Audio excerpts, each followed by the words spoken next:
Hi, ഞാൻ doctor Aswathy. നമ്മുടെ ആക്ടറായ Fahad Fazil ഈയിടയ്ക്ക് ADHD എന്ന ഡിസോർഡറിനെ പറ്റി പറയുകയുണ്ടായി.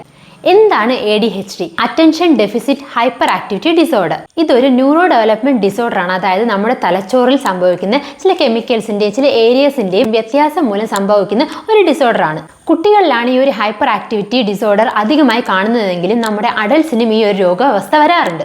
കുട്ടികളിൽ കാണുന്ന സിംറ്റം എന്ന് പറയുന്നത് ഒന്നാമത് അറ്റൻഷൻ ഇല്ലാതിരിക്കുക, ഇൻഅറ്റൻഷൻ, ശ്രദ്ധക്കുറവ്. അതായത് കുഞ്ഞിനെ അറിയാമായിരിക്കും. ഇപ്പോൾ നമ്മളിപ്പോൾ അക്കാഡമിക് ബേസിസിലാവുമ്പോൾ ഒരു ഉത്തരം ചോദിക്കുമ്പോൾ കുഞ്ഞിനെ അറിയാം ഇതാണ് അതിൻ്റെ ഉത്തരമെന്ന് അറിയാമെങ്കിൽ പോലും നമ്മളിപ്പോൾ പേപ്പറിലോട്ട് പകർത്തുമ്പോൾ അത് ശ്രദ്ധക്കുറവ് മൂലം തെറ്റിപ്പോവുക.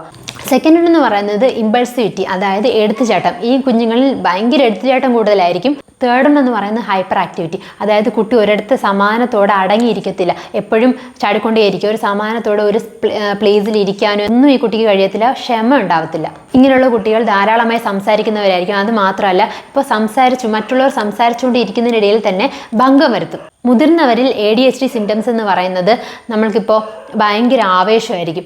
പക്ഷേ ഇങ്ങനെയുള്ള ആൾക്കാർ ഒരു കാര്യം തന്നെ ഫോക്കസ് ചെയ്തായിരിക്കും ചെയ്യുന്നത്, പക്ഷെ അത് ഫുൾഫിൽ ചെയ്ത് അവർ ചെയ്യത്തില്ല.